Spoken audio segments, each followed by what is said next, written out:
they like my Colorado swag. Cause when I'm in that flag, I don't really know just how to act. And when I'm in that goal, you know I'm acting bad. Holla, get a bus with my Colorado swag. My Colorado swag, my Colorado swag. I think they like my Colorado swag. My Colorado swag, my Colorado swag. Man, I swear, I think they like my Colorado swag. My Colorado swag is pushing 180. Speeding past competition, see you later, baby. Colorado Army with soldiers like the Navy. And voters where we stationed, patiently awaiting. When I hit the field, it's so hard to behave. I'm Colorado swagging as the crowd do the wave. Look into my eyes, I can tell that you afraid. Cause you know we finna hit ya. Hey, you on your own now, why you watching the official? You just better hope you make it to the next whistle. And we ain't playing with you, you can get it anytime. It started at the scrimmage, we gon' win it at the line. My Colorado swag in the middle of the ring. Throwing blows, knocking down team after team. They like my Colorado swag, cause when I'm in that flag, I don't really know just how to act. And when I'm in that goal, you know I'm acting bad. Holla, get a bus with my Colorado swag. My Colorado swag, my Colorado swag. I think they like my Colorado swag. My Colorado swag, my Colorado swag. Man, I swear, I think they like my Colorado swag. Have you ever seen around? I'm Boulder, Colorado. Buffalo is what I am. All the teams come and follow. When I start hit the field, the opposing crowd swallow. Cause they know I'm about to kill. He gon' feel that tomorrow. Whole team full of warriors. Got me feeling tribal. Big 12, here we come. We ain't worried about a rival. If you want it, come and get it. We'll wait for your arrival. When you hit this Folsom field, man, it's all about survival. Pray you make it, yeah, you better bring your Bible. Right back, blind side, flat line, no revival.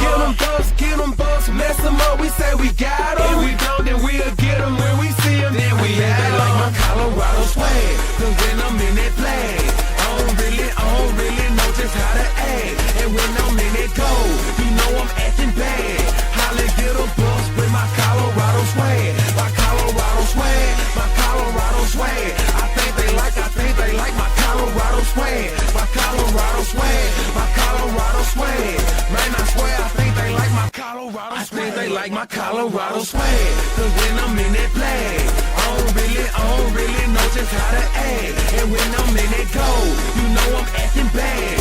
Holla, get a bus with my Colorado swag. My Colorado swag, my Colorado swag. I think they like my Colorado swag. My Colorado swag, my Colorado swag. Man, I swear, I think they like my Colorado swag. Welcome into a special edition of BuffStampede Radio. Adam Munsterteiger, the publisher of BuffStampede.com, joined as always on Sunday by football analyst William Gardner. And it's our big predictions show. So we had to bring on senior staff writer Sean Niehoff, who is, Sean, you're going to be traveling to some games this year. Are you excited for any of those trips in particular?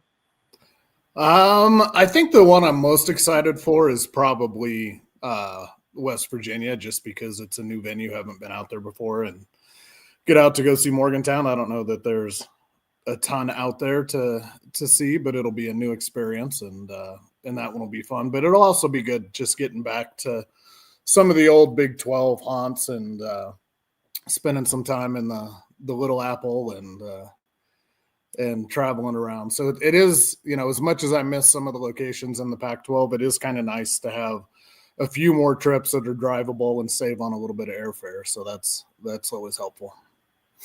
William, how are you? Are you getting excited? Oh yeah. It's been a long off season. Sean and I were both mentioning before we started here that the camp seems to have gone pretty fast, and it's time to get rolling. I think a lot of the narratives about CU are going to be proven wrong, and I can't wait for it to happen. Is Georgia Tech going to be as tough a test as the Buffaloes get this season? Where do you guys kind of rank them when you look at the schedule in terms of difficulty? I'd say top half, but I don't think they're the toughest by any means. I think there's a reason why they're not ranked and other teams are. I think there's question marks about them. I don't think they're as tough as people think they are. But I mean, I think you got to kind of look at BYU or Arizona State, Kansas State, Iowa State as the toughest ones on the schedule. But I put Georgia Tech in the top half. Yeah, and I agree with that. I would put them in the upper echelon of difficulty, and partially based upon the projections for them this year. But I just think stylistically, it's they kind of fit in that same mold as as Kansas State and Iowa State, and some of those other tough teams that the Buffs are going to face. But I think that's the big thing going into this season is even after watching the Farmageddon yesterday, there's just a lot of questions about every team in this conference and every team that's on the Buff schedule. So it's it'll be exciting just to kind of see how everything shakes out. I think go ahead. Yeah, that it's different from being in the Pac-12, and every year you look at Oregon and USC maybe and Washington, and you think, well, man, I'm not sure we can beat those teams. There's nobody like that in this conference, I don't think. Yeah. Before we get into our predictions for the 2025 football season, let's look back to week 4 of preseason camp like we do on this program during the preseason each week. Let's start with Monday's practice. The message at the beginning of this past week was, if you guys perform like you did out the gate in that scrimmage on Saturday, we're going to be in trouble in the opener. It sounded like a really rough start to that scrimmage. So that was kind of where they began the week, was trying to correct some of the things that the coaching staff didn't like what they saw on Saturday. Well, I think, all the years I've coached, there's always been at least one or two of those during camp where they come out, they don't have the energy. I mean, you can't take anything from one practice, just like I don't think you can take anything from one game. Things change so much from week to week. But I think that what Coach Prime has been trying to build here at CU, and has done a pretty good job, is a sort of a sense of professionalism and show up every day and do a good job. And so I think that's what they were really after at the beginning of the week. Got some special plays out of Jordan Seaton this week, didn't we? It's on Tuesday. He had the play where he was going stride for stride with Michael Welch down the field, and Coach Prime said, "You keep that up. We're going to get you the ball."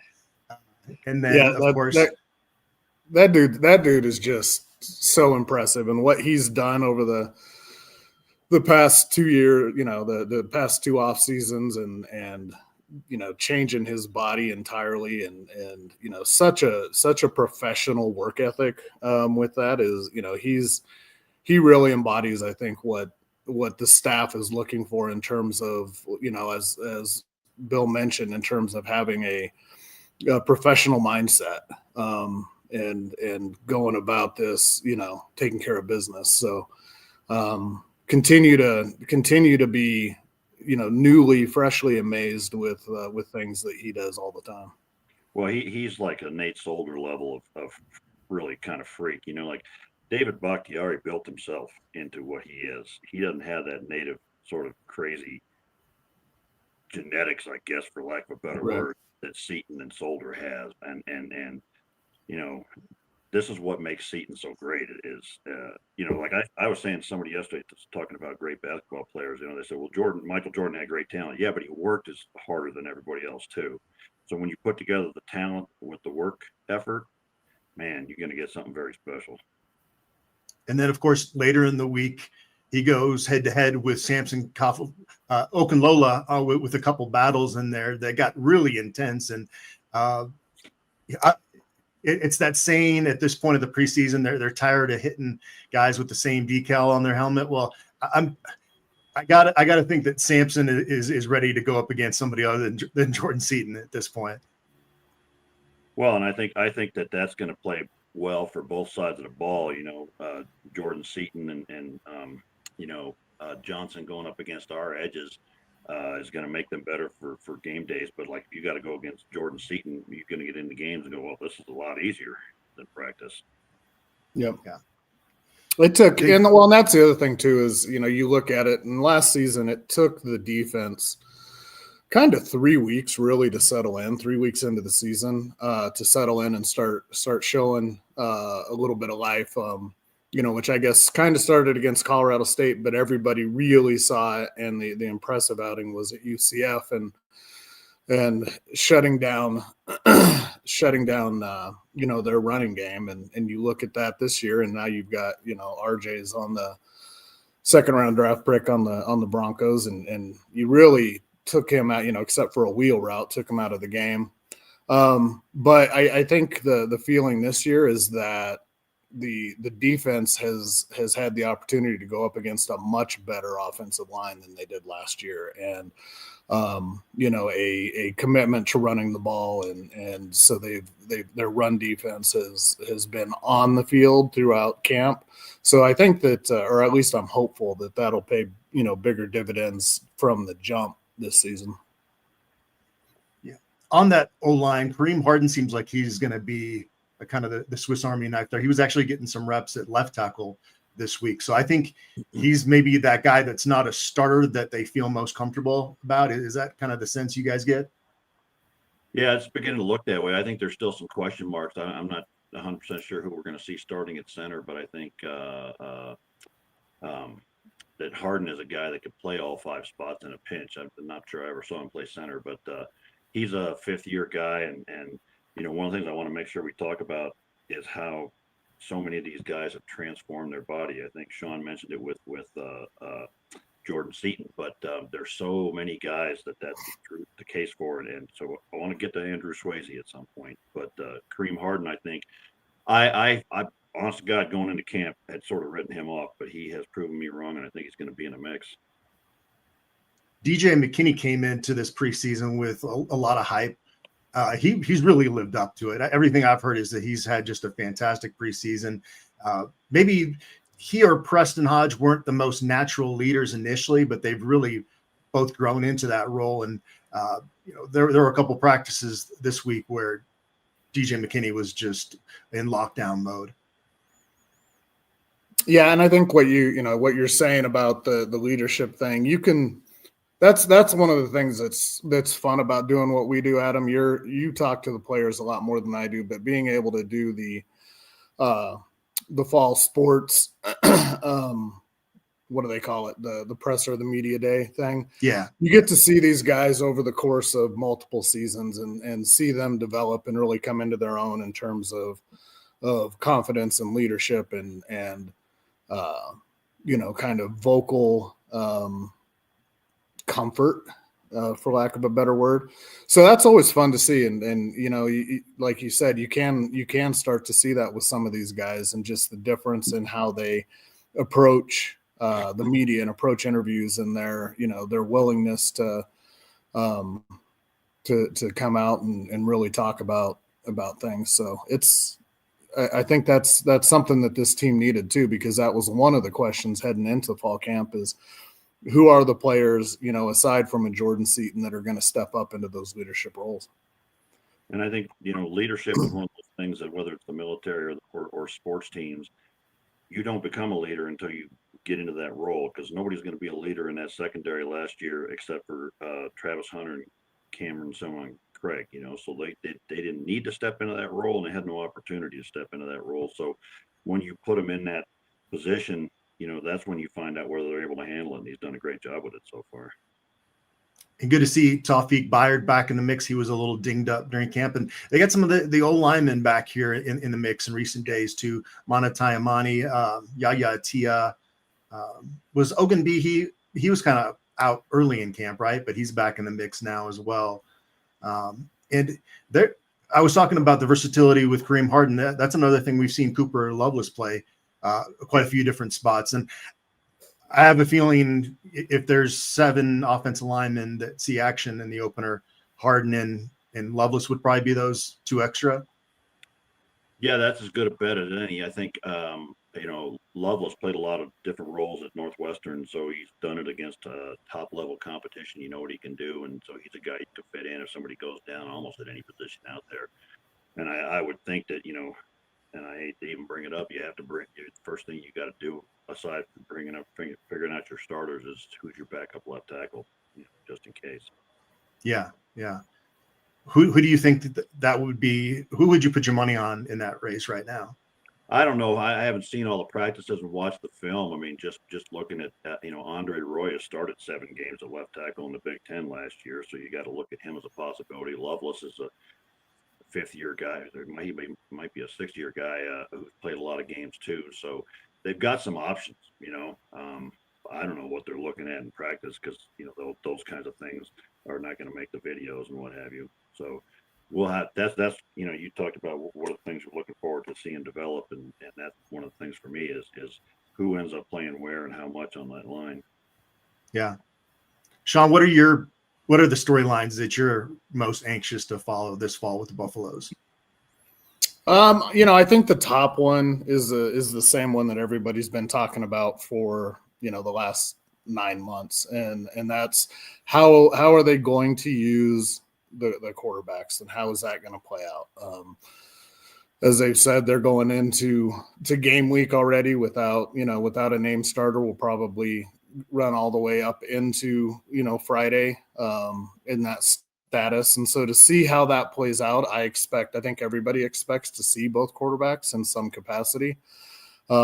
So that's at the top of it, and then beyond that, I'm super excited to see this offensive line that we were just talking about, to see them play and try to impose their will on a pretty good defensive front that Georgia Tech has, and really built around stopping the run. So seeing how that shakes out, and then we'll go into a lot of this stuff later, and then there's concerns at some spots that where you just need to see how things are gonna shake out. Yeah, and I think that probably everybody's waiting to see what Pat Shurmur does without Shedeur at the quarterback position. Is that going to be a thing? And part of what Sean is saying, the offensive line can only function right if he gives them the right formations and play calls and such as well. So I'm looking for that. And then, I am super excited to see DeKalen Taylor play, because I think that guy is the kind of running back we haven't seen in a long damn time at CU. Yeah, I had offensive balance number 1 on my list, and I'm really anxious just to see how this receiver hierarchy kind of works itself out. I think at this point we feel like Draylon Miller is the most likely to lead this team in receiving. We'll get into some more of our predictions later, but there is not a lot separating the second guy in that receivers room from the 5th and 6th guys. So just really anxious to see how deep that rotation goes. I don't think I've ever seen a receiver room like this at CU, even back in the 90s with Westbrook and Charles Johnson. And I mean, you went 3 or 4 deep with NFL guys, but you didn't go 6 or 7 like this one. Yeah, no, absolutely. It's almost an embarrassment of riches in that in that room. So, but I look at that. That's one of the big takeaways from camp across the board is, aside from a couple of spots like linebacker and safety, running back as well. One of the big takeaways is just the depth and the volume of quality depth at so many positions. Even looking in the quarterback room where you've got this, this 2-headed race, you really get the sense he's said it out loud, but you really get the sense that both Prime and Shurmur would be completely comfortable if they had to roll Staub out and go to that third quarterback. I don't think anybody wants to see that happen, but it just goes to show that massive change that they've made to the roster in 3 years. It's kind of a running joke on here. There's the weekly Ryan Staub reminder, right, William? Right. Yeah. We got it out of the way now. Yeah. I want to take. I'm just going to segue at this point before I miss it, to talk about Andrew Swayze and what he's done this offseason, because every year we talk about the offseason program. I have never seen anything like this. I go down the list, and the one that comes immediately to mind is Quincy Wiggins, who slimmed down, and I got to figure out how to do this, slimmed down and gained 10 pounds, and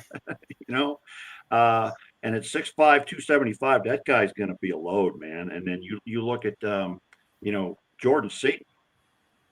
Jesus, I mean, I don't even know what to say. Zy Chrysler is still 340, but it's an entirely different 340 than it was in January. And I just go down the list of guys whose bodies are entirely transformed and by Swayze, and it's just nuts. And they're bigger and they're leaner, and it's going to pay off. I mean, you wouldn't have seen Jordan Seaton run like that last year. I mean, that's part of what happened. And I think that I'm just super excited to see what we do. We're going to throw waves of defensive tackles at teams, and I think we're going to gas them out by the fourth quarter. Yeah, and that's a good point, too, Bill, because one of the things that that they talked about when Swayze came in, it was even outside of the weight room was the conditioning and the running and the I don't know, for lack of a better word, the track stuff. But I've been impressed with the overall body of work and what we've seen in terms of really a healthy camp. There's been some guys out and there's been some injuries, but they all are, they're not hamstrings and knees and those sort of things, right? Yeah, exactly. It's busted up hands and the things that you're getting from contact. And let me say, somebody mentioned on our board today about the number of linemen with busted up hands. That's because of the level of talent. Mm-hmm. Because when you get in there and you're busting the way those guys are, and it's Zy Chrysler against Anquan Barnes, man, hands are going to get broke. I mean, that's just the nature of the game in there with guys that size. And so the lack of injuries and the strength and the power and the conditioning are just phenomenal. Just to see the number of guys who have just totally transformed their bodies in this offseason, I've never seen it before. You know what that means? Oh, we talk about the bus box. If you haven't heard yet, Taco Bell has a great deal going on right now. They've teamed up with CU Athletics and launched the first ever $7 Buffs box. It's available at participating Colorado Taco Bell locations. What's in the Buffs box? I'm so glad you asked. It's just a great value. You get 4 Taco Bell classics, a cheesy gordita crunch, a beefy 5-layer burrito, a Doritos Locos Tacos, cinnamon twists, and the meal comes with a signature Buffs collectible cup featuring either Julian Lewis, Jordan Seaton, Draylen Miller, or Quentin Gibson. I'll probably stop playing that. That's getting to the point of annoyance. And it's not just about the food. Every single CU touchdown this year means more than points. Taco Bell will donate $1,000 for every Buffs touchdown to the Golden Buffalo Scholarship Fund. Nothing better than crushing a Buffs box while watching the Buffs light up the scoreboard. Liv Moss, have you guys gotten your Buff box yet? Well, I used to pull up to the drive-thru and I have to look at the sign and figure out what I wanted. Now that like I said last week, 3 to 4 things in there are my favorite things, so I just get that. My girlfriend says we can't go to Taco Bell every night, though. So. Okay. Well, I don't know, every other night, right? Sometimes you got to do what you're told in life, Yeah. Well, let's start. Go ahead.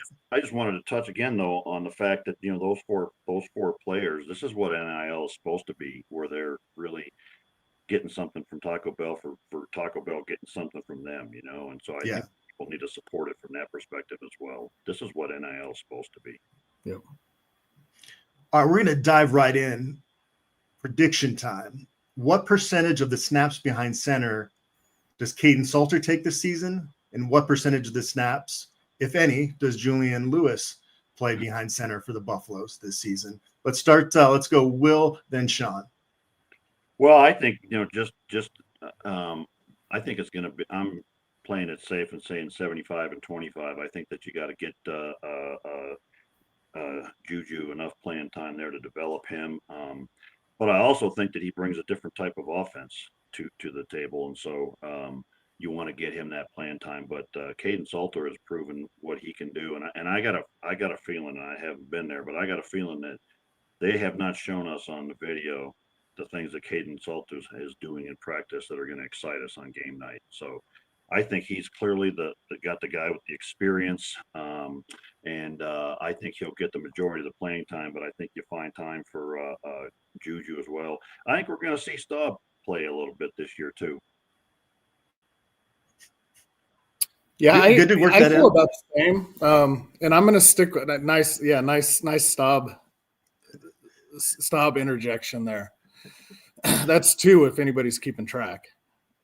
But yeah, I feel the same as you, William. I had my numbers kind of at 80-20, but I think it's going to be meaningful Right. snaps for Juju. And I wouldn't be surprised based upon game flow if there aren't some games where we see, an even heavier Juju Lewis influence. If you get into a scenario where you have to get out of your game plan and play a little catch up or whatever, and really go into more of a pass first type offense.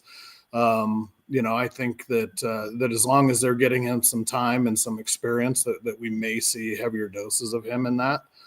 But that's, I get torn between, because we've heard and seen so little coming out of camp about, how that's really shaking out, that I'm torn between whether I think that's what's going to happen, or I'm just have my preference on, that's what I would like to see.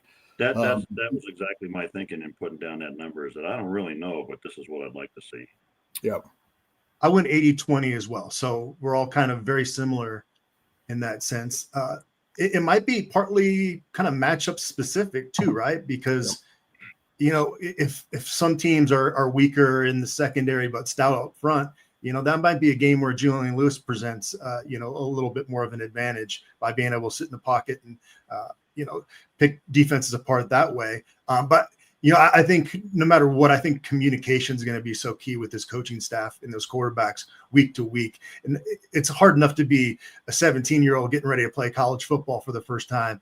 And to not, I would think that Julian Lewis really wants to know specifically week to week what's expected and kind of what his role might be. I think that would be a way to kind of help his development along.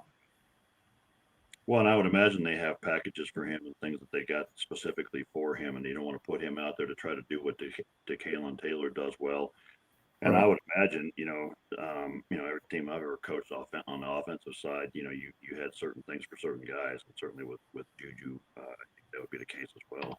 And then, given this offensive line and the kind of protection I think we're going to see this year, you could just let him sit back and flood the field with those receivers, and because his precision and accuracy is pretty good. All right, who's going to lead the Buffaloes in rushing this fall? Sean, you go first this time. Man, that might have been the toughest question coming into this thing.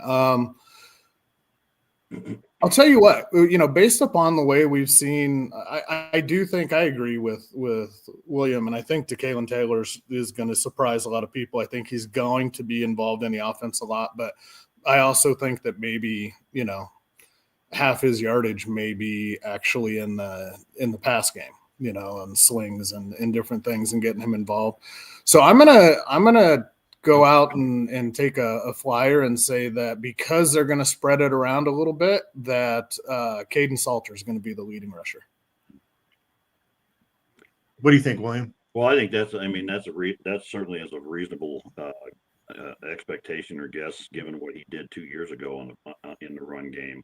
And if we go heavy with that RPO, then he's going to be a guy that puts up a lot of rushing yards. But I'm going to take this opportunity to say thank you to people putting up the comments and educating us about what a track hawk is, because I went and looked, and it's a Jeep Grand Cherokee track hawk, and it's got a thing called launch control, which is a system designed to optimize acceleration from a standstill, and that's DeKalon Taylor, man. And I went back and watched as much film as I could find of him at Incarnate Word, and that guy has vision, and he has that Speedy Stewart ability to instantaneously do a jump cut and get up a hole. And I think DeKalon Taylor is going to be the kind of running back we haven't seen at CU in a long damn time. So I think he's a guy. He's going to establish himself, and I would like to see us as an offense exert our will and do what we want to do. And if we're running the ball, keep running the damn ball until you can stop us. And I think DeKalen Taylor is a guy that can do that, both between the tackles and to the outside. Well, we're going to have to disagree at some point. Otherwise, it's going to be a boring podcast. But I agree. I went with Salter, and I think DeKalen Taylor is going to have a ton of yards just of offense. And he's a guy that I'm going to put on the list for the next question that we have here as well.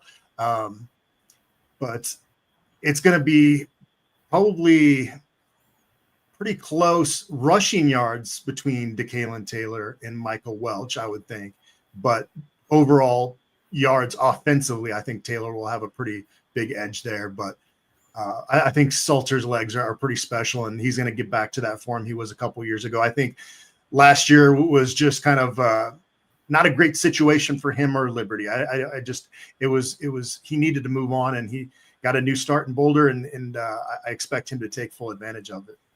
Yeah, well, I think too, one of the things that nobody talks about that really needs to be remembered about last season at Liberty is they lost that game early in the season. And I don't mean they lost a game. They lost a game was canceled, and it was not rescheduled. So his, part of his numbers taking a hit was the fact that he played one fewer game. And some of his passing numbers, decreased as well because he lost his number one receiver. They didn't really backfill. So he had younger guys, didn't have the same, top end talent in the passing game. But if you take some of his rushing, his rushing yards and his performance in that regard, and you look at the per game versus the season totals, it wasn't as big a drop off as people say for last season. So, I think now when he's surrounded by much, much better talent in every regard, I think he could just explode and put his name back on the national map the way that it was starting to be in 23. And I would say about, you didn't ask us this, but I would say if you ask me who's going to be the all-purpose yardage leader, DeKalen Taylor is going to be that guy, given all the things and does well. Yep. William, we'll start with you this time. How many CU Buffs are going to catch at least 20 passes this season?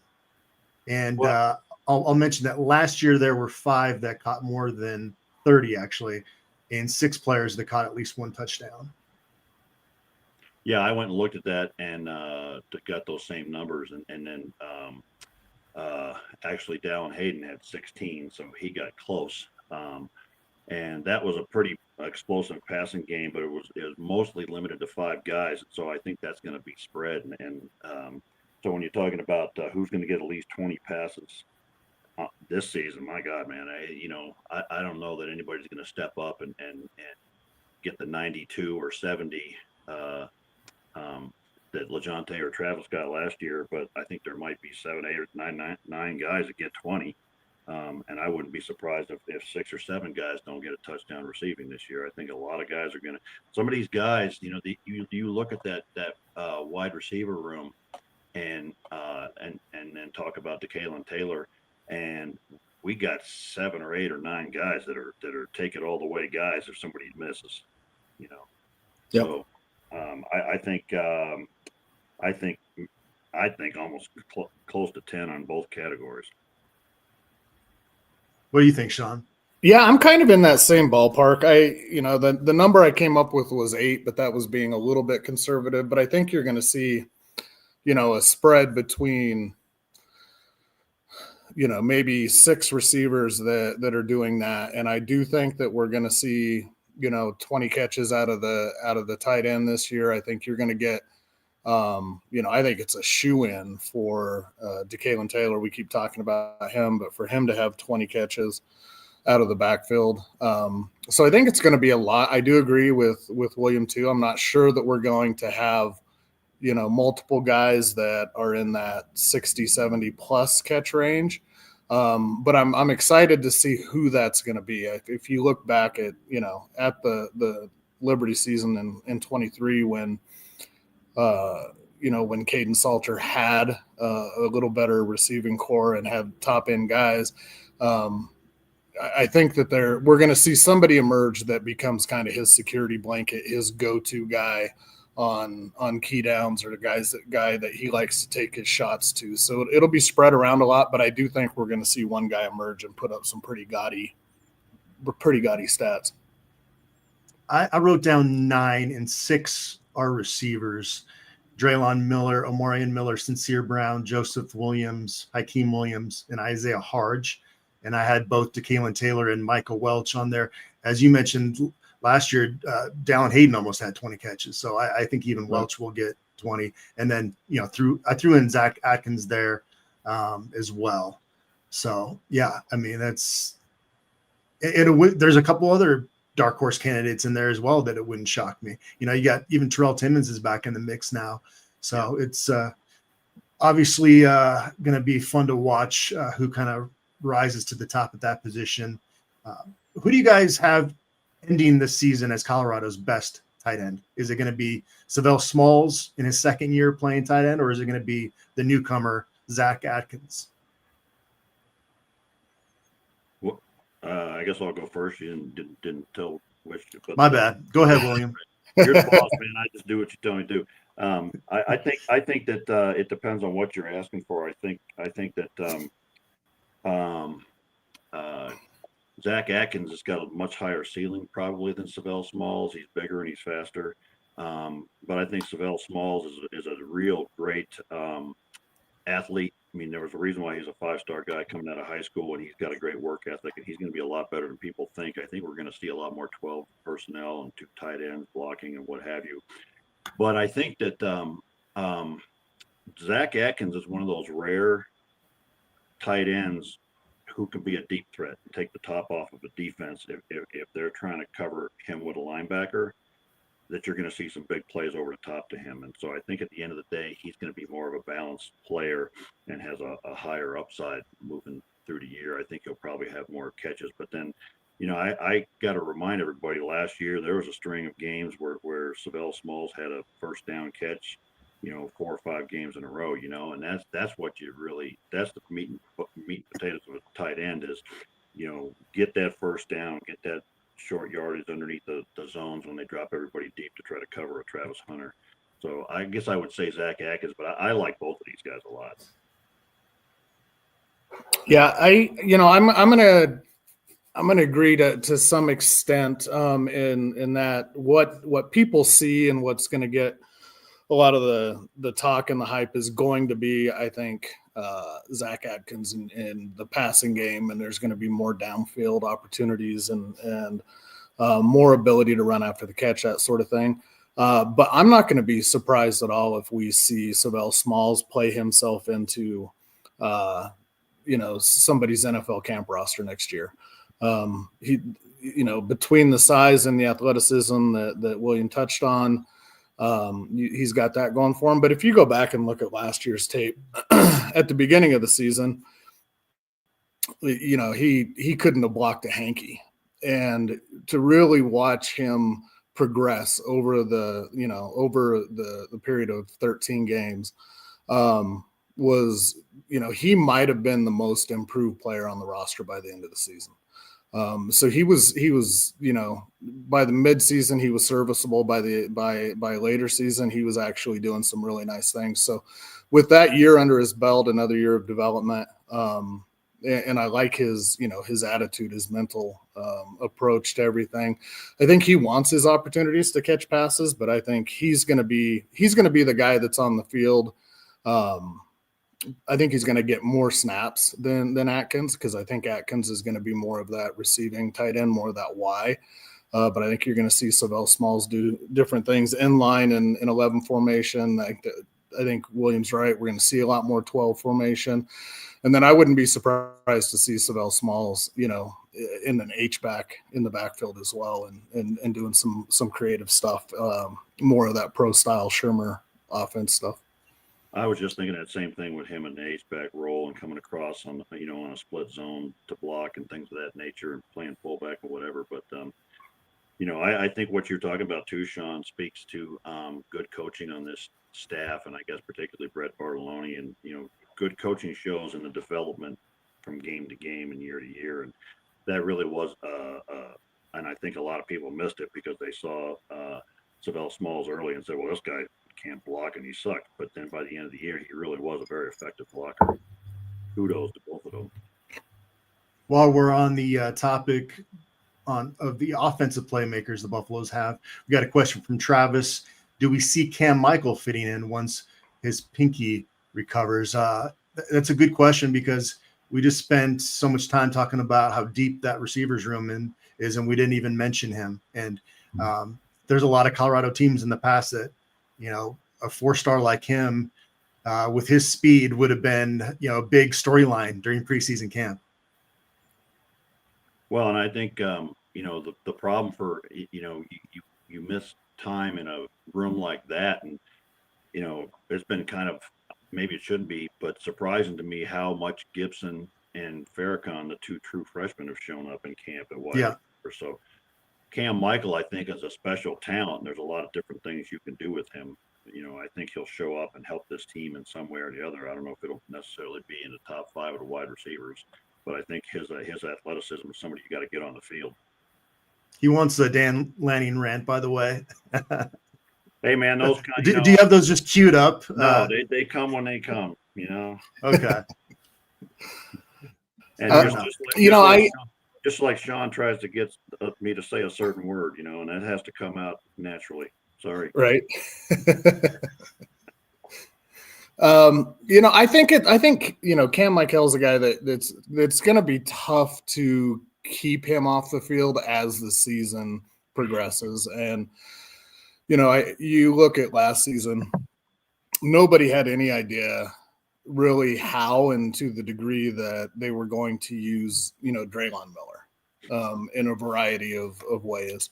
He started the season as the starting running back in the backfield. So it's going to be tough for him because he's just missed so much time.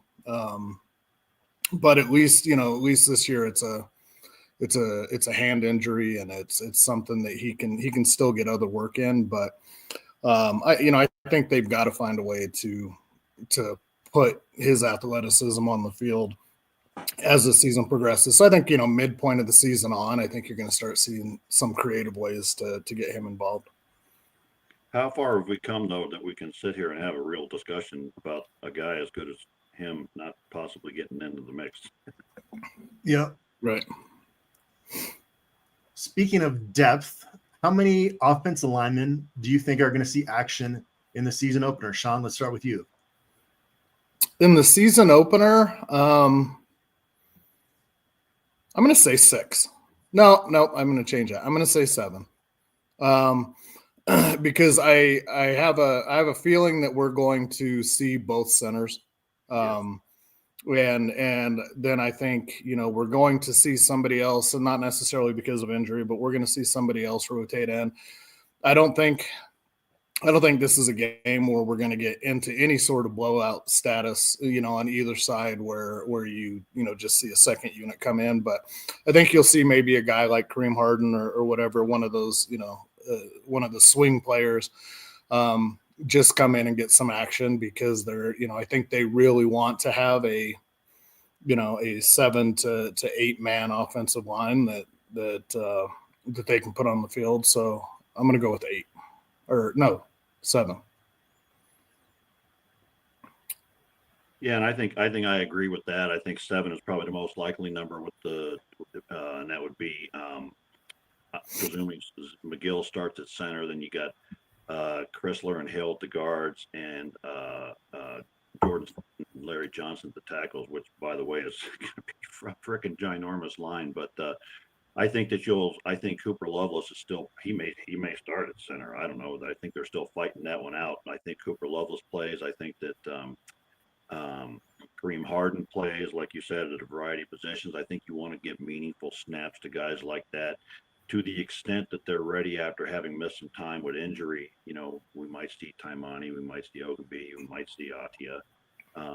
But I don't think they're going to do wholesale changes. I think they're going to try and find places for guys to get a series here and get a series there. And, part of the thing with coaching the offensive line is putting them in real game positions and seeing how they do.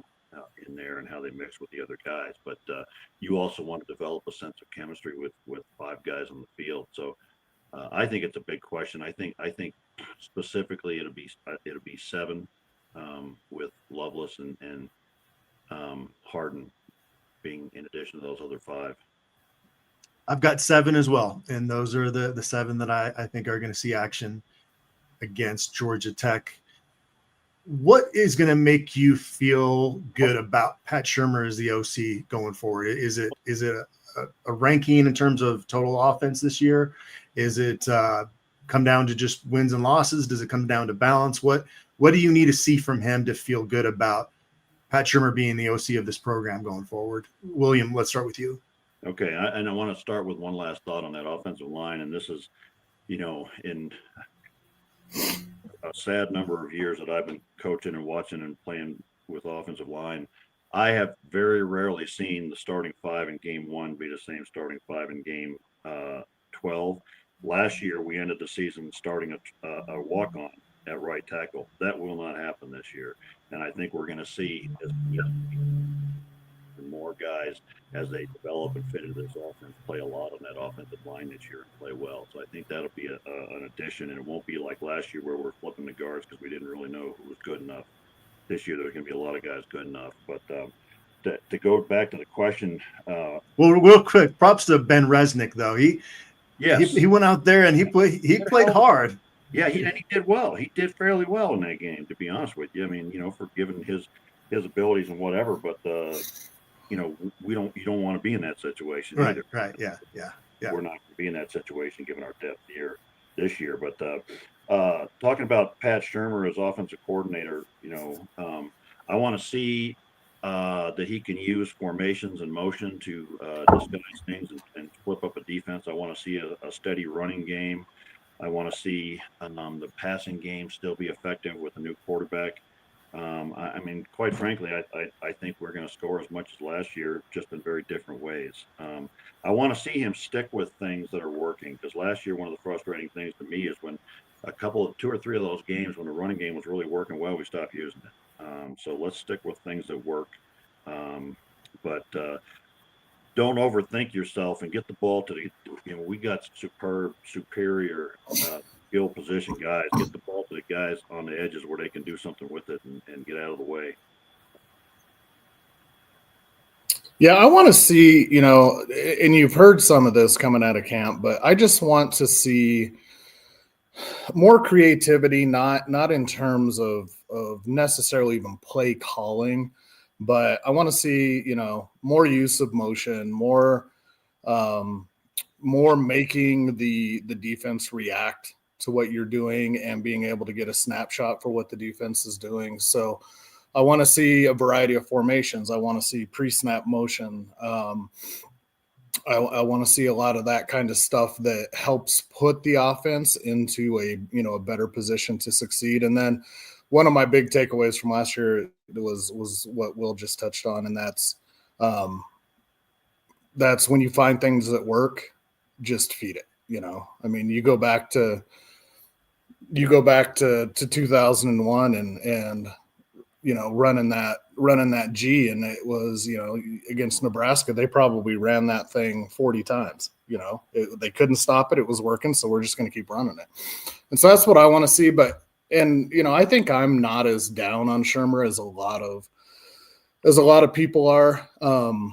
When you go back and look at a lot of the things that he did in the NFL and specifically with not much quarterback talent, and having guys that had, he put guys in position to have career years, and he was forced to be, more balanced and more creative. So I do think last year, was probably a bit just based on personnel and where the strengths of the team were. So I'm just interested to see how the whole thing plays out and really pulling for him to kind of surprise some people and establish himself as a legitimate play caller. I'd like to see more of them. When we ran some misdirection stuff last year, traps and zones and things like that, I thought we had a lot of great success. And DeKalin Taylor and Michael Welch are built for that kind of thing. And when you got guys like Xavier Hill and Xylon Chrysler who can pull and run the way they can at 340 pounds, you get those guys moving, man, and just let them run over people and let those guys run behind them. So hopefully more of that as well. And Warren asked, what do you think about Simeon Price? Yet another guy that's going to probably play in the opener. You would think he's third in the pecking order at running back right now.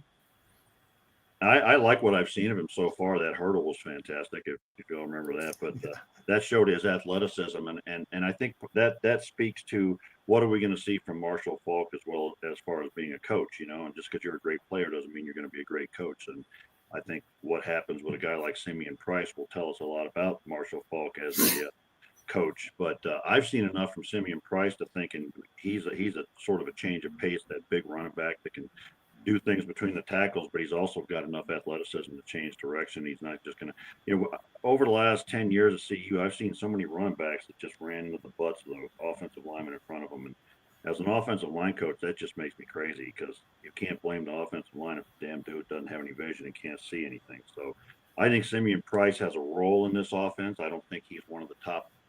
He might be. I don't know if he's one of the top three. I don't know what Hayden's status is going to end up being, but I think Simeon Price absolutely has a role in this offense, and I think that Shermer's smart enough to find spots for him and use them.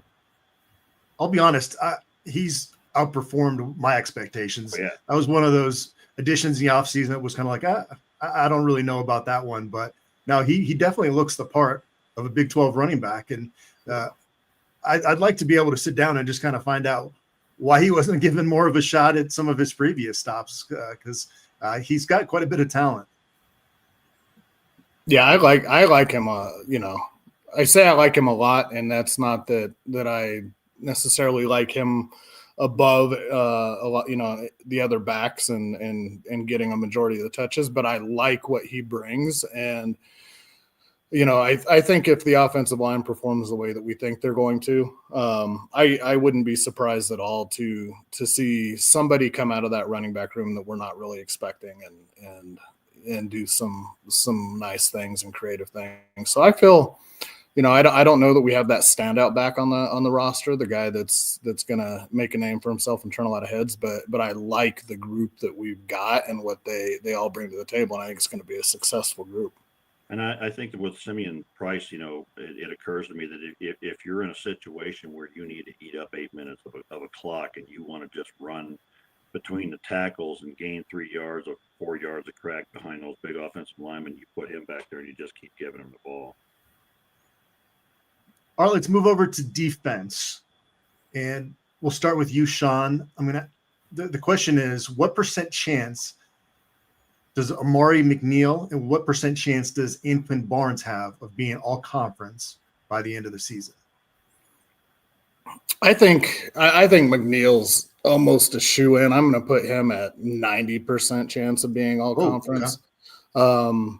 There are a lot of good interior defensive linemen in the league, but I think that, yeah, I think he's a shoe-in. Amari, it's going to come down to, right. That's a show me. We've talked about it, we've heard about it, the changes that he's made, and he may be, he was awful at the beginning of the season last year, but they kept running him out there. And I don't know if that was just a depth issue or if it was, the fact that that they liked what they saw from him and the potential they saw, and they knew that he just needed game, experience to get it going. But he improved a ton over the course of the year. And I think a lot of the things that he identified and acknowledged in his game, he really worked on in the off season. So I would put him at 50%, but if he does what they're talking him up to do and what people think he can do, that number goes up dramatically. I agree. I'm pretty close. I agree with Sean with Amari McNeil. He's a certain thing to me. I think he's the second best defensive tackle in this conference after Dante Corleone from, and I love saying that name, but from Cincinnati. I mean, that guy's a load. But what Amari McNeil did in the last 3 or 4 games last year was was nuts. I mean, he had a couple of fourth down stops behind the line. He had a couple of third down stops behind the line on that one big fourth down stop where Block Bullet was pushing the whole line back. People don't realize it was Marvin McNeil that got underneath and got the dude's leg. So what he did last year at the end of the season was phenomenal. I think he is a guy who's just going to play his way into the NFL draft this year, and I think he's one of the top 2 defensive tackles in the conference. Anquan Barnes is another one of those guys, like I talked about earlier, who totally transformed his body. Warren Sapp told him, get under 315 and you're not going to play for me. Well, the dude got down to 305, and that is a phenomenal testament to him, seeing what he came in at from Alabama. And I'm kind of like, I went into the season into the preseason thinking, Jaheim Otis is a guy from Alabama we're going to be talking about, and Anquan Barnes, it may not live up to his potential, but he certainly last spring and this fall has shown why he was such a highly rated defensive tackle, and I think he's going to come through this year and really demonstrate what he can do. I'm a little more. I would put him at 70% to be first team all conference. If we took it all the way to second team and honorable mention, I'd say that I'm almost certain he'll make that at least. Anquan Barnes is probably this team's most improved player since last season, right? Is there anybody that's had the transformation that he's had just in terms of our expectations for him? Quincy Wiggins. Sure. Mm-hmm. Yeah, that'd be part of the discussion. I mean, you'd have to throw Jordan Seaton in there too, based off what he's doing in practice right now. Yeah, except that we all thought he was going to be a first round draft pick from the start, so it's not too surprising to me for him. So I don't know, and in terms of guys that were here last year, I'm just trying to think of some of the new guys, but I just think so many of them have changed their entire body and things like that. So those are the guys that leap to mind for me. I went with lower percentages, and this is partly because of the way the Big 12 did at least the preseason all-conference team. There were 5 guys you would pick as defensive linemen, but it was also included edge guys.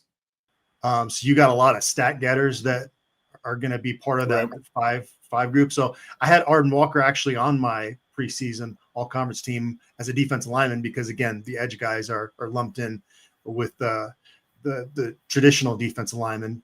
So I went McNeil 50% and Barnes 20%. I think a lot of what Barnes is going to do is not going to show up in the box score necessarily, but is going to be, the key for the linebackers group. And that kind of segues into our next topic here. You want to add something there? Yeah, I would just touch on that and say, though, that, what we saw last year was defensive linemen who could who could kind of take up blockers and make life easier for the linebackers. This group of defensive tackles is going to get stats.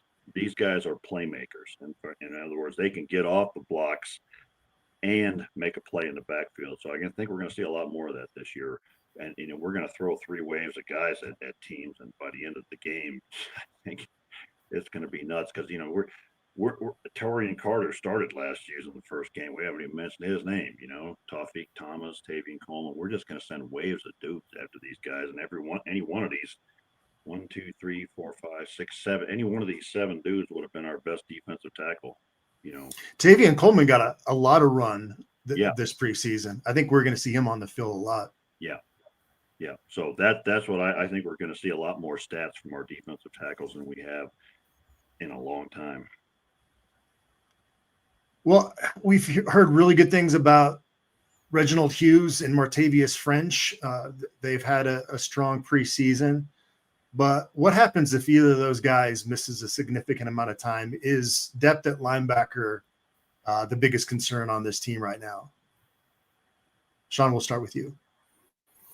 It is for me. And it has been since the offseason and some of the misses that the staff had in the portal at that position. So that's probably going to be, my biggest key as we head into this first game is the linebacker play, and it's going to be critical in a game against Georgia Tech, who really wants to run the ball, and it's going to require a defense that is extremely gap sound and disciplined. And that's another one of the question marks. That those guys have gotten a lot of run for their camp play, but when you go back and look at both of them in some of their film, I'm not sure that they were the two most disciplined linebackers coming in. They're both playmakers. They're both rangy. They've got a lot of athleticism, but there were a lot of times where, just simply playing assignment football and making your reads and filling your gap was not their strong suit. So, I'm really interested to see what happens, and I'm really nervous that, for a fact that the two of them are not going to make it through a whole season and play every down. So what happens when you go behind them? I do like the fact that we've got, JB coming in behind them, who has a ton of experience and just seems to, aside from the 1 year where he put up some stats at Jackson State playing more on the edge, just hasn't really found his niche. And in terms of being a playmaker. And that's another one of those guys that, he's at the end of his road and there's that light at the end of the tunnel, and he's got to make some hay. So hopefully we see some good things out of him, but that's another one of those show me, positions. I need to see it before I feel really comfortable with it. Yeah, and I'm along the same lines. I think last year we were extremely fortunate that Nikhai Hill-Green and Levante Bentley played the whole season pretty much with no injuries. And, that's not going to be common at that position, because it's a position people are going to get nicked and knocked up. But if Martavius French and Reginald Hughes can do that again and stay healthy all season, I think we're okay with those two guys. I think they'll be pretty solid. I think they give us more speed than we had. Will they have the same sort of instincts that Hill-Green and Bentley had remains to be seen. But I think that they both bring a different aspect to the game, and I like them both as inside linebackers. So I feel fairly confident about the two starters. And then behind them, like you say, Jeremiah Brown's a guy I've been cheering for and watching. He always does something in the spring game. He looks good in coverage. I'm not sure that I am convinced that he's a between the tackles, plug the holes kind of guy, to be honest with you. But I saw somebody put up a note that he's in his fifth year and he's going to be hungry to prove something, and Sean mentioned that too. So Jeremiah Brown is a guy I'm cheering for big time. Would love to see him step up and put it all together, and really come out in that final year and show us who he is. Because, God loved the guy. He could have left. He stayed here. He's working at it, and he's trying to do things. And I think that's going to, I want to see a little bit. Andre Hart, I thought, did a damn good job with the linebackers last year, and he's going to have to do an even better one this year. But the other guy I think that's kind of an unknown, I think, is Sean Myers, who's a fifth-year guy that's played a lot of football. Not the biggest guy, but I think he understands gaps and things of that nature. So I think he's a guy that can give us some good reps. And then Kylan Salter looks like Superman, with the pads off. If he can start playing like he looks, he'll be a load. But it's as thin as paper right now, because nobody behind those first two is a sure thing to me. Well, and if you look at last season too, Nikhai Hill-Green didn't open the season as the Buff starting linebacker, right? I mean, it was game 2 before he got any run, and I think probably game 3 when he started really making plays and establishing himself. So it's always different when the lights come on, and some of these guys are whether they're working through injuries or just trying to identify what it is that their position coach wants to see and all that kind of stuff. It wouldn't surprise me to see somebody emerge. And those two names that you mentioned were the two that were kind of on my list too. William is I wouldn't be surprised to see either of those guys, just based upon what they've done in the past and their physical attributes, kind of jump out of, surprise us and jump out of nowhere to be an actual contributor. So, it's just there's still just the concern that there's not any that group is not proven at all. So I think Montrez Walker is a guy who has the abilities. I don't expect to see him in the first half of the season, but by the second half of the season, he might be able to step in and contribute some too, because he really is a damn good player. The cornerback spot opposite DJ McKinney has become a two-man competition between Tion Parks and RJ Johnson. RJ Johnson, of course, was in the program last year, played safety initially, then moved over to corner about midway through last season, and ran primarily with Colorado's first-team defense throughout spring ball. And then Parks comes in, transfer from Illinois State, and he's had a big impact this preseason. William, let's start with you. Who you got playing that first snap opposite DJ McKinney against Georgia Tech at cornerback? I feel like it's Tion Parks, and I don't know, is Tyrekus Davis playing more safety now? He's playing nickelback. Yeah. Nickel. Okay, yeah. So I don't know. I feel good about either one of those. RJ Johnson's done a lot of good things in the program and really showed up in the spring. I think Tion Parks is a guy I liked as soon as he came here. Has got some more experience and brings different things to the game, but I don't know. I'm not out there enough to see who's getting more reps and what have you. But I'm going to go with RJ Johnson just because I've watched him develop over the last year or so, and just had a really good spring.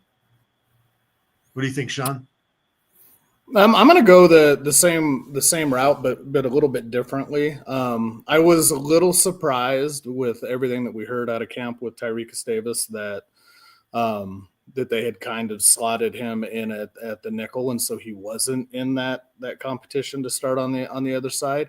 I think that's one of those scenarios where your versatility and your ability to do multiple things almost hurts you, because you now become, you're probably, the third cornerback in a lot of cases, but you're also the primary backup to Hodge at the nickel. But one of the things that I almost go back to with RJ is the fact that they played him at safety and now they're moving him back out to the outside. And I think in a game like Georgia Tech specifically, where you're looking at a team that wants to run the ball, I think having that mindset and having somebody that's they're both about the same size, but that is maybe a little more willing to go stick his nose in things in run defense is maybe something you want to have for this game. So I wouldn't be surprised to see that not be settled by the time we get to week 2, 3, 4. And it may change and jump around a little bit, but I think for this opener, I like RJ. And it definitely sounds like both are going to play. So that's going to work itself out after we get a big enough sample size of both those guys out there on game day. But it is interesting with Tyrekus Davis because he did have a strong preseason. And we hear Robert Livingston use the analogy that he's got to get his shooters the ball and give them opportunities to make plays. Tyrekus Davis is one of those guys defensively that could be a playmaker for them. He's going to be part of the dime package, but I do think you got to find ways to get him on the field this season. And at risk of causing heart palpitations by bringing up a certain name, I think he's kind of the Brandon Hood, the guy who makes those big plays. He's not the starter, but he comes in and is on the field and makes those big plays this year. I mean, I think there's a lot of depth in the secondary. It's not entirely clear to me who will be the starters and in what situations. Right. Yeah. Do we know if Colton Hood is even going to be starting this fall? Yeah, that's right. I saw Hill Green still the backup at Bama, so it sounds like he'll get in the rotation a little bit. But those are two guys that you could plug into this defense and really have far fewer questions just from a depth standpoint. Yeah, if they have those guys. I mean Colton, not Brandon. Yeah. What about safety? Depth a little bit concerning there too. Once you get past Tawfiq Byard and Carter Stoutmeyer. And I do think Ben Finiseth is somebody that you can put out there and get good production out of. But beyond that, I don't know. I'm a little questionable about the depth there as well. Yeah, I think that's a place where, where when push comes to shove, you may end up seeing a guy like Tyrekus Davis getting some run back there as well. Just his ability to make plays. And, I don't know at his size that he's a guy that you really want to, hang your hat on him coming up into the box and supporting the run game as much. But in terms of the, pass defense and having a playmaker on the field, I wouldn't be shocked at all to see, if we've got some injuries or some underperformance out of that group to see them do some shuffling around and see somebody like him back there. And then you've also got the ability, RJ Johnson was back there last year, so you've got the ability to move him back. And I think you've got, what you've seen out of both Parks and Davis gives you enough confidence that if you've got to slot those guys back into the corner role because you move him back, then that works too. So I think that they're looking at, I think Livingston's almost looking at it, instead of a safety room and a corners room, I think he's kind of looking at a defensive backs room where he's got a lot of parts that he's comfortable putting on the field. And it's just figuring out as we get into the flow of things, who fits best where and where do you need some, an influx of playmaking. Yeah, and I agree with all that. I really agree with the part about, that it's a defensive backs room. And I think Livingston's the kind of guy that can create situations, put guys where they have strengths, a guy I'll be interested in watching, that we haven't mentioned yet is the Noah King, who has superior talent at 6'2", 200. Where is he going to fit into all this? Even though it's early in his career, but I don't have any. Sounds like scout team right now. That's what Kevin Mathis said. But I think we watch through the year and see what develops as guys get better and what have you. But I don't have any problem with Ben Finiseth being on the field, but I think there are options here for other guys to move. And I think at the you got to figure out who are the 4 or 5 guys that you want out there at any given moment. And if you have injuries, what do you do about it? So. Looking at the depth chart, it doesn't look great, but I think there are lots of options out there, and I think we got the defensive coordinator who can make it happen. Yeah. Speaking of that defensive coordinator, Robert Livingston has really enjoyed a great first year in Boulder and became the highest paid assistant in program history. They finished 6th in the Big 12 in scoring defense last season, gave up just 23.1 points per game, led the conference in sacks, 3rd in interceptions, 1st in forced fumbles, 1st in fumbles recovered, and 1st in red zone defense. It feels like he could get to worship status if they improve again this year, doesn't it? Well, I think in part because I don't know. I was just thinking of it in these terms. If we did a Mount Rushmore of Colorado defensive coordinators, it'd be a blank cliff.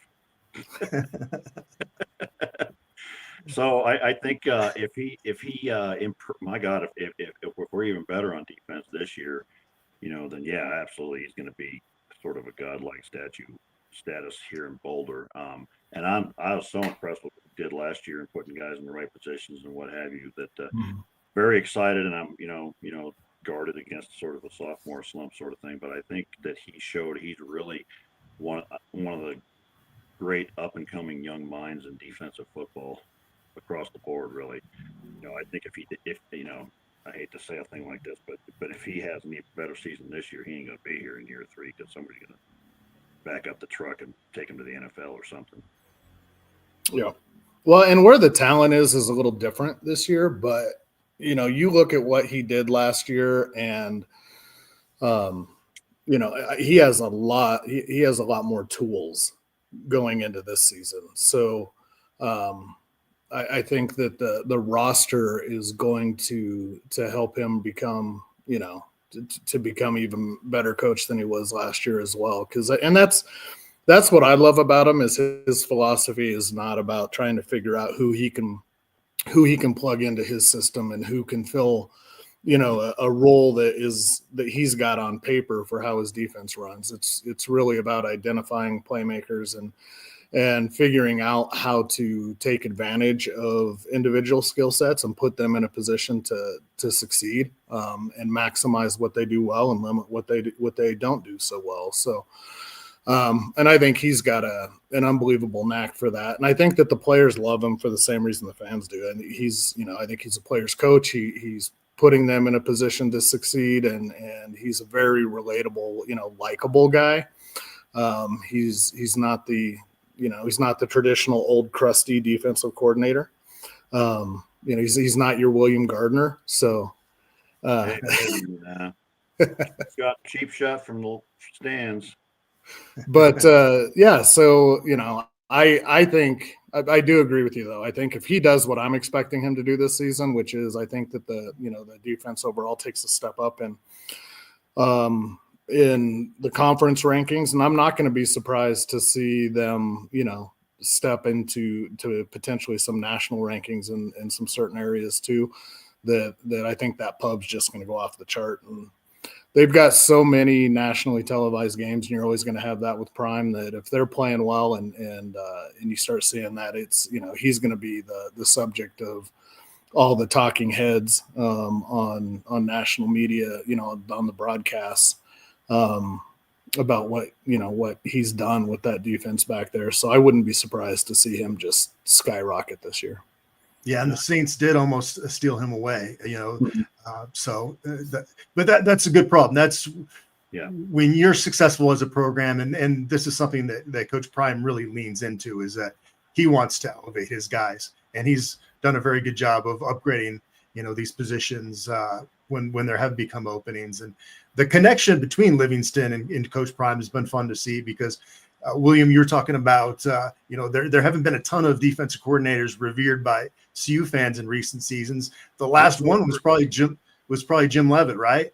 Yeah. And he and Mike McIntyre, that was not a good fit, and that wasn't going to work long term. So it's been really cool to see just how well that mesh between Coach Prime and Robert Livingston has gone the last year and a half. And I would take another analogy from that 2016 team and say that Livingston works tremendously well with his assistant coaches, which is a big damn deal.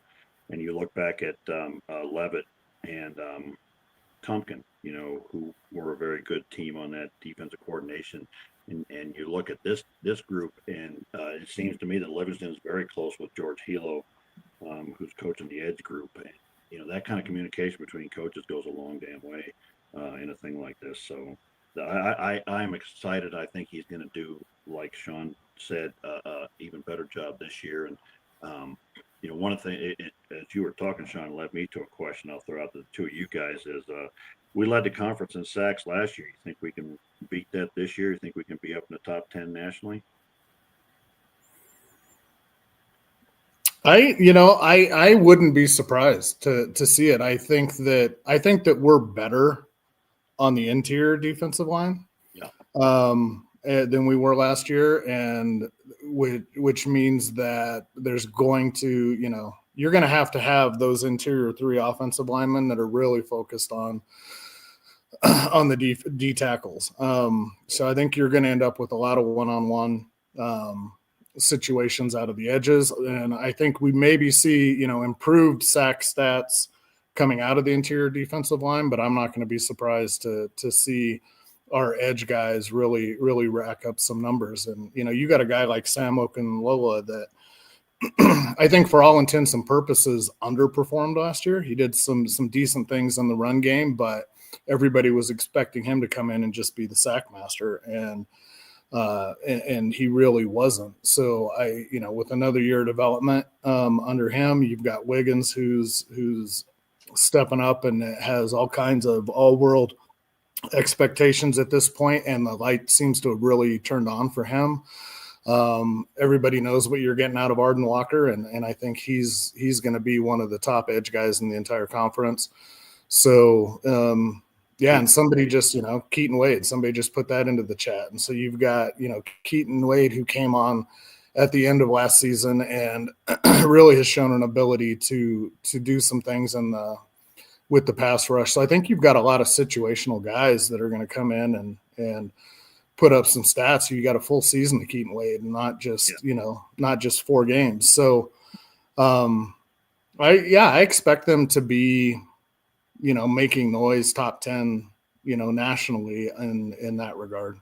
And I think the other guy that keeps popping up in fall camp is London Merritt. Now, he's not a guy you're going to start to put out there, but you could put him out in situations, get some things done. Yep. He's going to be a big special teams guy too for him, obviously from the jump. What's your thoughts, Adam?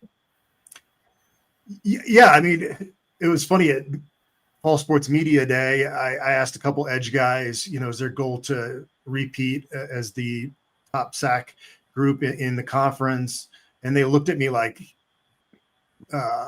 angrily, like we want to lead the country is like their whole thing. And of course that's the optimism you get in the preseason. But no, they're clearly on a mission, and Arden Walker has done such a great job leading that group. And you've got guys like Wiggins that seem to be on a mission as well. So I think top 10 should be definitely a goal for them in terms of sacks nationally, and definitely could see them even improving off last year's total for sure. Do you guys have predictions for the Georgia Tech game yet? Sean, I don't know if you've done all your research. If you have a prediction to throw out there, feel free to do that now. My prediction is that's just going to be a smash mouth game. And so I haven't, in terms of score predictions, I haven't gone down that road yet. But it's really going to be, I think it's going to be a battle of wills. I do think CU is going to come out and they're going to want to establish a run game, and they're doing it against a really good run defense. And we know what Georgia Tech brings to the game. And, and it's going to be kind of the mirror image is there's a lot of talk about Haynes King and I obviously the best runner on the field is probably going to be Haynes, Jamal Haynes, the running back. That guy's a stud, but so you're going to see 2 offenses that are wanting to do some very similar things. So I think it's just going to be a smash mouth game, and it's going to be whoever has the ability to counter, what's going on the other side. And I do like, I think I'm leaning towards CU as I start putting things together, because CU has, I think they've got a more proven ability to, just in their offense to do some different things and to go to a passing game if they need to. I think Haynes King is an accurate quarterback, and he's a guy that's not going to make a lot of mistakes. He's not going to turn the ball over, but in terms of his arm, I'm not sure that he's a real proven playmaker. So I kind of give them the edge in that regard as everything plays out. But I think it's, at least early on, it's just going to be 2 teams trying to impose their physical will on the other. Yeah, and I don't disagree with that at all, except I think that we have I think in a battle of wills and power up front, I think we've got the lines on both sides to win that. And I also think that we've got this team reminds me of 2016 in the sense of the senior leadership and a number of guys who were in their last season, and this really has to happen for them this year. And you look at the offensive and defensive lines, and there's a lot of guys who this is their last chance to play, and they may not be running first, because talent that's around them. And I think I just think I look at Zylon Chrysler and Xavier Hill and Larry Johnson and Jordan Seaton, and I don't think anybody can stop those dudes, man. I'm hesitant still after all these years to predict a good offensive line for CU, but these are not guys that were under recruited dudes. These are guys that have all played college football and are huge and ginormous, and so I think that. As Sean said, we're going to be able to do different things with our offense. I think the difference ends up being that we have a passing game, and there's not necessarily, they don't have the receivers we have. So, in some sense, it may come down to quarterback play. If Caden Salter plays like he did 2 years ago, we're going to win by 2 touchdowns. I think my prediction right now would be 34-24, and I think we wear them down, and in the fourth quarter we pull away a little bit. I think I'm going to go Colorado 31-30. I think it's going to be a nail biter. But, I think Colorado having the home field advantage is what's going to put them over the top, and really anxious to see what that turf looks like on TV. I think it's going to look fantastic. It's beautiful. If somebody's had the whole thread up there about the 80s and all the pictures coming from Folsom Field over the years, and I remember that. If you look at that one picture somebody put up against Texas, was a game opener under the lights, and there was no Buffalo logo on the middle of the field. It was a big damn fight to get that on there. But I think it's going to be gorgeous. I just love what they've done with it. All right, so let's close out this show with our win-loss prediction for the 2025 season. Let's just do it based on the regular season because, a bowl game matchup is kind of hard to predict. Obviously, that is the goal, as Coach Prime said at the kickoff luncheon, that they got to now they got Miss Peggy to a bowl game. Now they got to get her back to another bowl game, but they got to win it this time. But with those 12 regular season games, William, we'll start with you. What do you have in terms of a win-loss record for the Buffaloes? This team, again, reminds me remarkably of that 2016 team, senior leadership, strong defensive coordinator. And I look at we've mentioned this before, there's nobody on our schedule that's unbeatable, and there's nobody on the schedule, quite frankly, that's all that scary. I mean, the highest rank going into the season is BYU, and they have quarterback questions and what have you. I think Arizona State's overrated. And so I think that we have a really, for the first time in a long time, a good shot at winning all of our games. I don't think we will, but I do think we'll be 10-2. I think we're loaded with older guys and senior leadership. And as long as Shermer can get that offense rolling, and I think if Caden Salter establishes himself and that gets running, I think we have too many weapons for most of the teams we face, to be perfectly honest. They almost leave the lines out of it. But our skill position guys, I think nationally they're thinking, well, you lose Shedeur Sanders and Travis Hunter and Jimmy Horn and the guys we lost last year. But when you're good, man, and when good teams and good programs, those guys go to the NFL and you replace them with other guys. And I think that's what we did this year. And so I'm pretty excited about it. I think we're going to be 10-2. Okay. My concern with the offense is, and the loss of the guys that we lost is, I think one of the biggest things that we have to figure out if we can replace is the clutch aspect. You look, there were a lot of games that the Buffs won at the right at the end of the game in the wire. And they just had that clutch playmaker mentality and ability.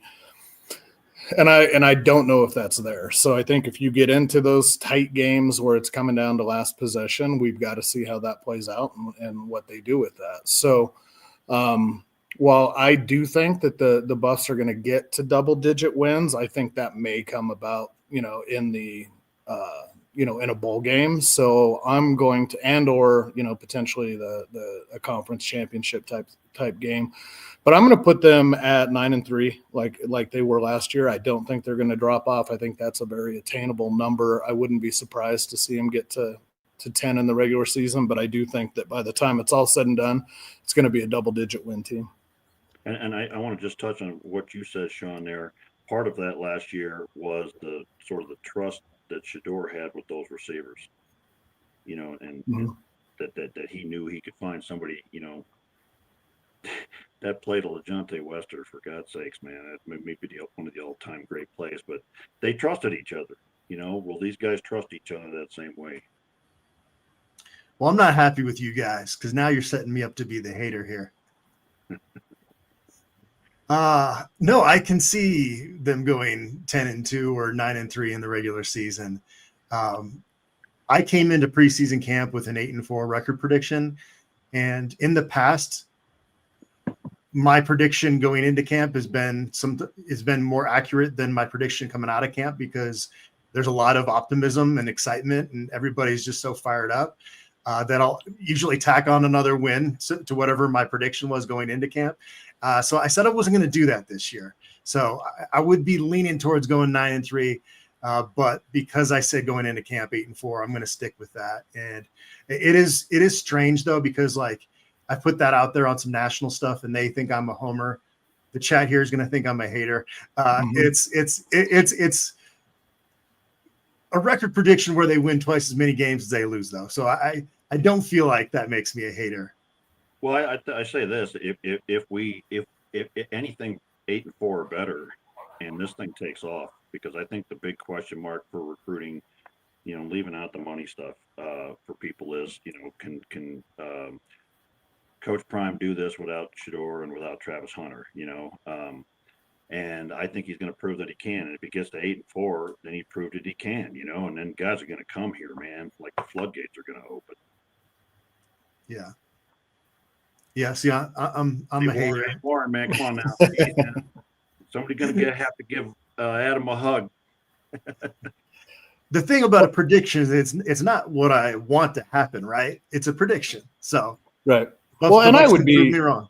I would be entirely surprised if there's any program in the conference that's really not kind of in that same ballpark. You're gonna have some teams that think they're going 11-1 or whatever, undefeated. But that's the big thing in this conference is that it's that I don't think there's anybody on the schedule that's not beatable. But I also think that anybody over the course of those 12 weeks has the ability to beat you as well. And you don't know what you're getting out of so many of these teams. And that's the nature of college football today, right? With so much transition on teams from year to year. And a lot of these teams, you don't have the same guys back. So you're counting on last year's records, but you don't really have last year's team. So there's some teams that got half of the top third of the Big 12. What half of the top third is that of the conference last year?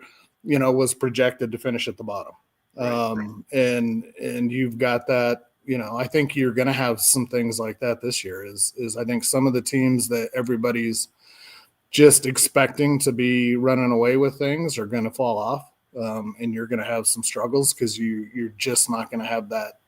That team mesh or whatever.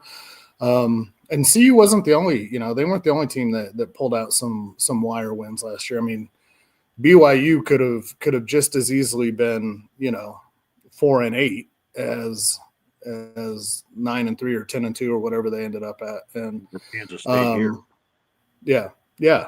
I mean, you look at a lot of that. So I think there's going to be some losses that you're not gonna necessarily love, but I expect this to be a completely topsy-turvy, league this year, and some teams, that struggled last year are gonna go on some early runs and build some confidence, and you're gonna see the whole conference turned upside down. Rough start for Kansas State yesterday. That was that's a rough way to go out. I thought they got that first down. Did you guys watch that game? Yeah, I didn't. I thought it was the right call. I thought that it was a bad spot, but I didn't think he got it. At least I felt it should have been close enough to bring out the chains. I thought it was that close, and now you've got infighting within the program there, and they got to travel back from Ireland and deal with that jet lag. But I'll tell you what, I had no rooting interest in that football game other than the fact that just to watch two teams that Colorado is going to play in the second half of the regular season. But it was really sloppy early on, but once it got settled in, man, the Big 12 is by far the most entertaining conference in college football. And we just obsess about how many teams can you get into the college football playoff. And that's the obsession that everybody has, but just enjoy the football week to week, because last season was so much fun. And I expect a lot of the same this year. Yeah, except if you got to go to Lubbock, but I'm leaving that one alone. Yeah, well, you're making new friends there, my friend. But I don't mind. You talked about some dissension on the team and stuff. I don't mind seeing anybody in the conference have problems develop except us. So All right, guys. I think we did a pretty good job of kind of taking a big picture look at this Colorado football team and diving into a lot of topics and making our predictions. Anything you guys want to throw out there before we sign off? Well, I just think everybody have a lot of fun, be safe, and just enjoy the ride. I think that we got something very special going on with Coach Prime here, and I don't think that people outside of Boulder really fully understand it. One of the things that just continues to strike me, one thing we didn't mention about last week is he came out setting expectations and saying you will do this and you won't do that, and I love seeing that. I went to dinner with people who aren't football fans, and they were talking about that, how much they appreciated the football coach, putting rules and limits on those guys. And so I think that's great for this program, and I continue to be impressed by Coach Prime as a man and as a person. So it's just an exciting time to be a Buff fan. And Sean, you get those writing fingers warmed up at media day. Yep. Are you ready for kickoff? Got a good start, so now we're ready for it. I always hate the first game of the season because SIDs they're going through the same pains that everybody else is because they're not getting any more information out of staffs on how the roster's shaking out and who's winning positions and what their 2 deep looks like, and so outside of just the known knowns, it's always approaching game time before you get any real good release of information. So it's always the toughest game to do previews on. But ready to dive into that this week and get some content out for everybody on kind of how things match up between the two teams. And I did want to touch on, we never talk about it because it's hard to until you see what happens on the field. But I really do feel like CU's special teams is going to win them some games this year.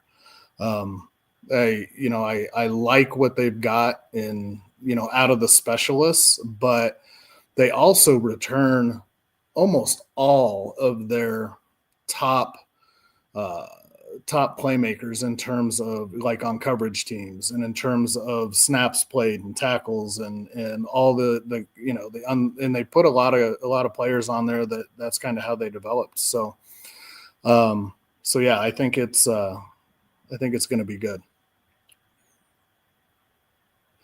Somebody's asking if you complete the bald trifecta on. I used to. I have hat hair, but I actually have hair. So,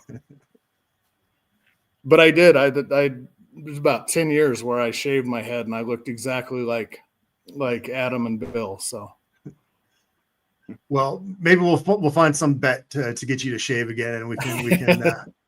All right. We can make that happen. But this was a fun show, guys. Thanks for joining me on here. And we had tried to go live. We had quite a few requests to go live, and it was great to finally do that. I think we'll do this periodically going forward because it was a lot of fun. So appreciate both you guys. And next time we join up on this podcast, we'll be recapping a football game. That's going to be fun. Thanks to both of you, and thanks to everybody that tuned in live, and appreciate everybody out there. Is your business growing but not quite ready for a full-time CFO? Macaulay Capital offers fractional CFO services for companies doing more than $3 million in annual revenue. You get expert financial leadership without the full cost.